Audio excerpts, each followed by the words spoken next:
बड़े मंच से भारत के विदेश मंत्री ने कुछ ऐसा कहा कि अमेरिका भी सुनने को मजबूर हो गया। ब्रिक्स में अब खेल हो गया। नेटो ने बढ़ाई ट्रंप की मुश्किल, ब्रिक्स देशों के ऐलान को अमेरिका भी सुन रहा। जानिए क्या है भारत की तगड़ी तैयारी। भारत के हाथ में ब्रिक्स की अध्यक्षता आ गई है और इसके साथ ही भारत का प्लान भी तैयार हो गया है। भारत के विदेश मंत्री एस जयशंकर ने अपने पहले बयान में जो बातें कही हैं उसको अमेरिका सुनने को मजबूर है। अमेरिका ने अपना गुस्सा भी जाहिर कर दिया है। ईरान के ऊपर लाए गए बिल का असर 25% टैरिफ के रूप में भारत पर अतिरिक्त दिखाई दे सकता है, मगर इसी बीच भारत ने जो तैयारी की है वो अमेरिका के लिए कैसे मुश्किल ला सकती है। नेटो देश कैसे अमेरिका के मुश्किल बढ़ा रहे हैं और आने वाले वक्त में क्या कुछ होने वाला है, सब कुछ आपको बताएंगी ज्योति विनय कपूर।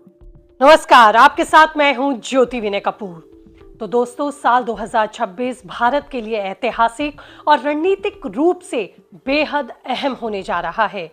जहां एक तरफ ब्रिक्स ने अपने 20 साल पूरे कर लिए हैं, तो वहीं दूसरी तरफ भारत को इसकी अध्यक्षता करने का सुनहरा मौका मिल गया। मैंने आपको अपनी पिछली रिपोर्ट में भी बताया था कि ब्रिक्स की अध्यक्षता भारत को मिलने के मायने क्या हैं। लेकिन अब इसकी अध्यक्षता के साथ भारत के विदेश मंत्री एस जयशंकर ने भारत का एजेंडा सार्वजनिक कर दिया है। साथ ही बता दिया है कि तमाम वैश्विक चुनौतियों को देखते हुए भारत इस महत्वपूर्ण मंच को रणनीतिक रूप से कैसे मजबूत करेगा और खुद को भी कैसे मजबूत करेगा। पीएम मोदी की टीम ने गेम चेंजर प्लान तैयार कर लिया है।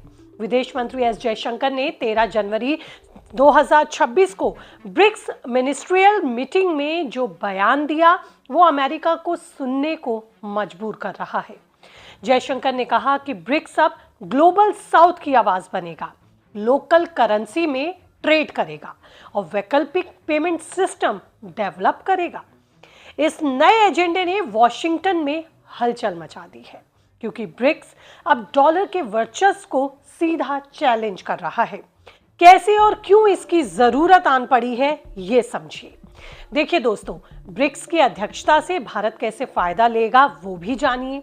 1 जनवरी 2026 से भारत ब्रिक्स का मुखिया बन गया और इसी के साथ ही वो अगली समिट की मेजबानी करेगा। ब्रिक्स अब 11 देशों का ग्रुप है। ब्राजील, रूस, भारत, चीन, साउथ अफ्रीका, मिस्र, इथोपिया, ईरान, यूएई, सऊदी अरब और इंडोनेशिया।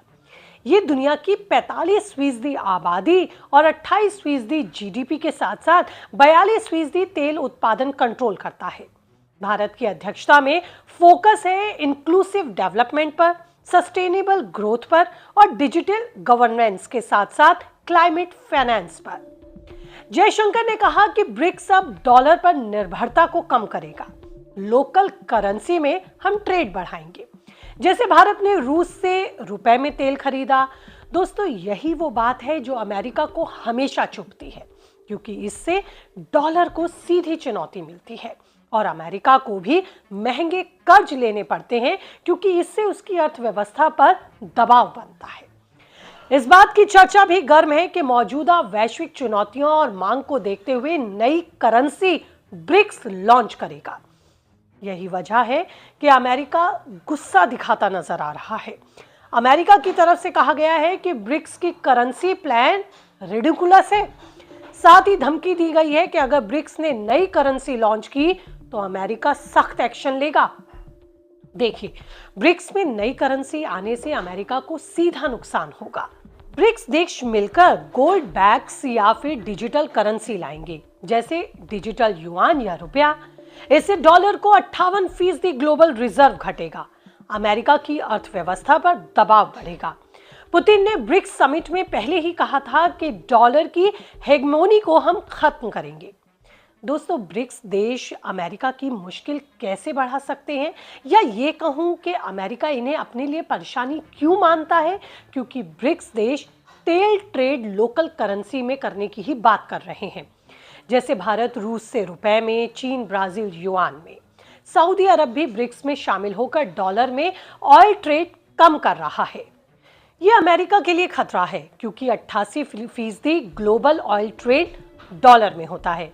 ब्रिक्स की नई करेंसी से अमेरिका का ट्रेड डेफिसिट बढ़ेगा, इन्फ्लेशन बढ़ेगा जयशंकर ने ब्रिक्स मीटिंग में कहा कि ब्रिक्स अब लोकल फाइनेंशियल सिस्टम को बैलेंस करेगा और ये प्लान अमेरिका को चुभ रहा है, इसलिए वो अब सीधा एक्शन लेने की बात भी कर रहा है। उसने ईरान से व्यापार करने वाले देशों पर भी प्रतिबंध का फैसला लिया है, जिससे भारत पर 25% तक टैरिफ और लगने की संभावनाएं हैं। मगर ब्रिक्स के जरिए भारत इसके असर को कई गुना कम कर सकता है। वैसे भारत ईरान से बहुत ज्यादा तेल नहीं खरीदता, लेकिन बासमती चावल का निर्यात बड़े स्तर पर करता है, जो प्रभावित होगा।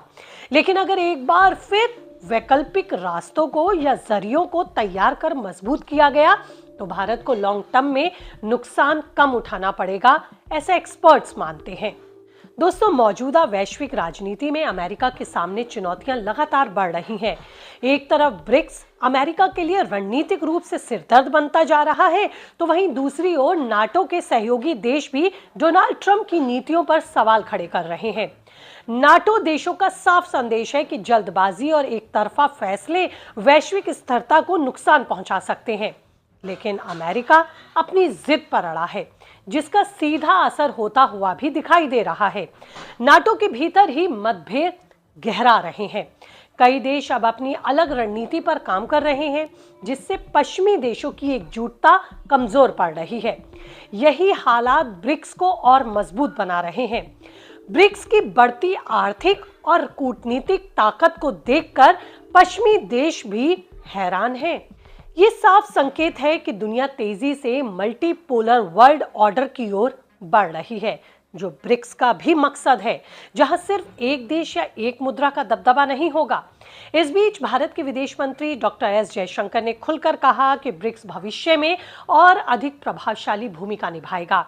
भारत ने अपनी रणनीतिक तैयारी पूरी कर ली है और ग्लोबल साउथ के देशों को साथ लेकर वैश्विक संतुलन बनाने की दिशा में काम भी तेज कर दिया है। एक्सपर्ट्स मानते हैं कि अमेरिका की सबसे बड़ी चिंता यही है कि ब्रिक्स डॉलर आधारित व्यवस्था को चुनौती दे रहा है। अगर व्यापार में वैकल्पिक या साझा मुद्रा जैसी योजनाएं आगे बढ़ी तो इसका सीधा असर अमेरिकी अर्थव्यवस्था को डॉलर की वैश्विक पकड़ को कमजोर करने में देखने को मिलेगा। आगे क्या कुछ होगा ये देखने वाली बात है, लेकिन इतना तो तय है कि भारत पूरी तरह से तैयार है, रणनीति बन चुकी है और अब वैश्विक राजनीति के इस बड़े खेल में अगली चाल चलना बाकी है, जिस पर रहेगी हमारी नजर।